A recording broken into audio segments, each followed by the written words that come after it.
संतोष संसार, संतोष संसार। आप सुन रहे हैं बदसीदत चौधरी को। JK Yadav Films। अमित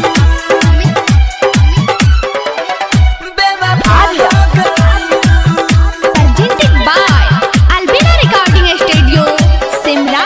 प्यार हमारा से सुनिया कैलस दोसर के बहिया धैलस।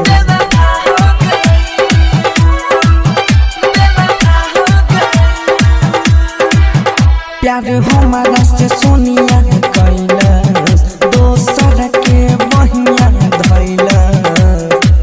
जानो से ज्यादा प्यार करीले तबो छोड़िए गई हमार सोनिया। क्या बेवफा हो गई, बेवफा हो गई हमार सोनिया।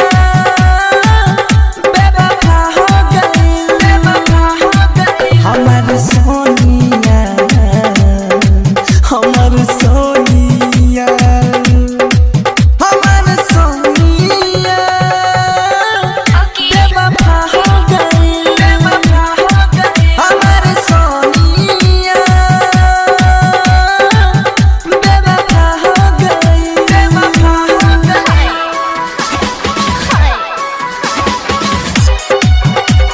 JK Yadav Films।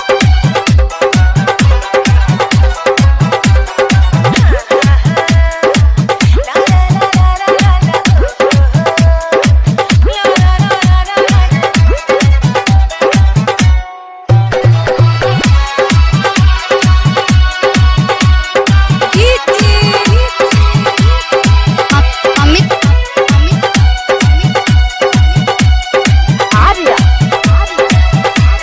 प्यार करे के होता हमके सिखाइले हो।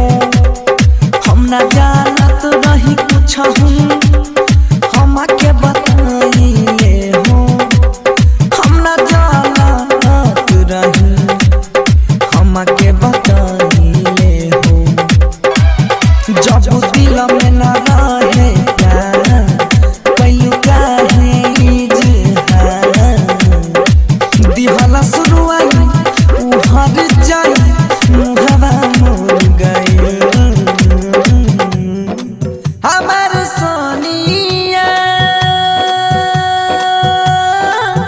बेवफा हो गई, बेवफा हो गई हमार सोनिया। बेवफा हो गई, बेवफा हो गई। JK Yadav Films। अमित